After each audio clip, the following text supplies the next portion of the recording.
right now. I want to welcome to the program the legislative liaison for the Virginia Shooting Sports Association, Mr. David Adams. David, good evening to you, sir. Hey, Cam.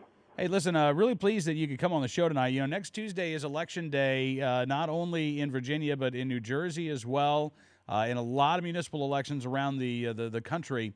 But in Virginia, I mean, this is we have off-year elections in this state, so this is a big election day for Virginia residents, right? Yes, absolutely. In fact, all 140 seats, the 100 seats in the House of Delegates and all 40 seats in the state Senate are up for election, and it's big for the state Senate because we really need to get a pro-gun majority back in the state Senate. And what's interesting is I saw the Washington Post today writing a story that the state Senate is expected to flip. It's expected to fall into the hands of Republicans, and maybe that accounts for some of why Mayor Bloomberg is now donating tens of thousands of dollars, well over $100,000, to anti-gun candidates in the state. Yeah, he's gone into areas that he thinks he'll be able to win based on past voting history in Northern Virginia and one race down in Tidewater. But, we think that the drag of Washington is going to hit the Democrats in the state Senate. All those races are close between Jeff Frederick and Dick Black up in Northern Virginia, and those are two of the races that Bloomberg has gotten involved in. It's all going to be about turnout, and so gun owners need to do everything they can in this last few days to get out and make sure they vote above all else. Absolutely. I mean, leave Bloomberg out of this for a second. What would it mean, Dave, if Republicans were able to take the state Senate? Now, I know in Virginia you're going to find pro-gun Democrats in both the Assembly and in the state Senate, but the state Senate really has been the hang-up for a lot of pro-gun bills over the past few years. That's exactly right. And even though we've got a handful of pro-gun Democrats that are state senators that have been very good to us over the years, the leadership is decidedly anti-gun. You've got Dick Saslaw, who's majority leader. You've got Henry Marsh, who is chairman of Courts of Justice, which is where all the gun legislation goes. And that's why the legislation has been dying the last couple of years. We were fortunate to get the restaurant ban through 2 years ago. But they killed the repeal of one gun a month and some other pro-gun bills.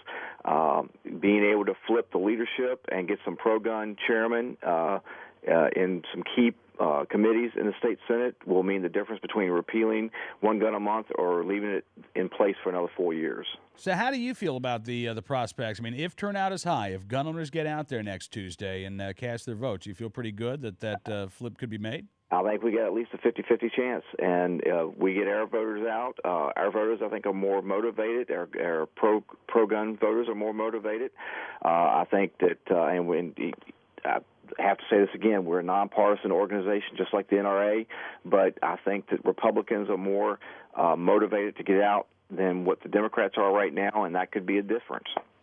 You know, it would be, I got to say, I mean, I'm really looking forward to this. I may even be doing some volunteer work this weekend for one of the candidates up in my neck of the woods. Because you know what, frankly, if Mayor Bloomberg is going to be donated $150,000, well, I don't have six figures to donate, but I do have a little bit of time. I suppose I can rake the leaves on a Monday afternoon and not do it over the weekend. But, you know, this is crunch time. I know that for a lot of residents, maybe we think about next year and the presidential election and the U.S. Senate seat currently held by Jim Webb. But this is, again, this is, as you said, every seat in the state legislature is up for grabs on Tuesday. If you don't show up, if you stay home, you know, turnout is typically lower, right, in the off-year elections, even for the state of Virginia like this? That's correct. And, you know, this is our one chance in 4 years to make a difference in the state Senate. And that is where their holdup has been. So this is probably the most important state election we've had probably since 1999. So, you know, there's rallies going on Saturday up in Northern Virginia. Loudoun County has a victory rally at 8 o'clock. There's a 10 o'clock rally in Fairfax County at Interstate Van Lines. There's another one in Prince William County at the Prince William Republican headquarters at 11:45.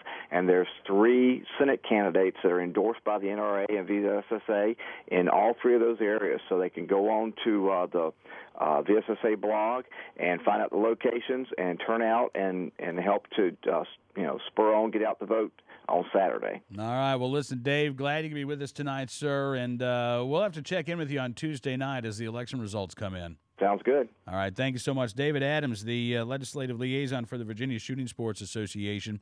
And if you go, by the way, to nrapvf.org, they've got the map up for upcoming elections. And there are elections not just in Virginia and New Jersey, but Pennsylvania, Kentucky, Indiana, Iowa, Missouri, Oklahoma, Texas, Arizona, Mississippi, and Georgia as well, where the NRA has made endorsement or grades in races. Now, as I said, if you don't even live in one of those states, you likely will still have municipal elections or county elections. So make sure you get to the polls next Tuesday. It's very important that you get out there and occupy your vote.